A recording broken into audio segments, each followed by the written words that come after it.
Kitchen killer Malathi மணக்க தக்காளி கீரை வச்சு ஒரு சூப்பு பண்ண போகிறோம். ஃபஸ்ட்டு அரிசி களைஞ்சி எடுத்துட்டு நல்லா களைஞ்சி நல்லா திக்காக வச்சுக்கணுங்க. ஒரு 2 பட்டை மிளகாயை அப்படியே கிள்ளி போட்டுக்கணும். 1/2 ஸ்பூனு வெந்தயம், உப்பு 1 ஸ்பூனு, அப்படியே லைட்டாக சிம்மில் நெய் போட்டுக்கணும்.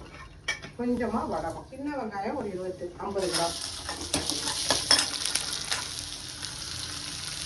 அது கூடயே கீரை நெய்யிலேயே வதக்கிட்டு அப்படியே மூடி வச்சுட்டோம்னா கீரை நல்லா வேகும். ரொம்ப நேரம் கொதிக்க வேண்டாம். அப்படியே லைட்டாக தேவைக்கேற்ப நெய், கொஞ்சமாக வடகம், வதக்குனது வெங்காயம் கீரை எல்லாம் அதை எடுத்து நம்ம இதில் அப்படியே கொட்டிடுவோம். கொஞ்சமாக தேங்காய் பால் இப்போ ஊற்றிக்கணும். இந்த கீரையும் அதில் சேர்ந்து வேவறதுக்கு அப்படியே வேவட்டும். அப்படியே ரொம்ப நேரம் கொதிச்சா கீரை அழிந்து போயிடும். அப்படி சூப்பராக அப்படியே கூட அப்படியே நம்ம புழிஞ்சு வச்சுருக்க தேங்காய் பால் இதை அப்படியே ஒரே ஒரு கொதி, இந்த தேங்காய் பாலை ஊற்றி ஒரு கொதி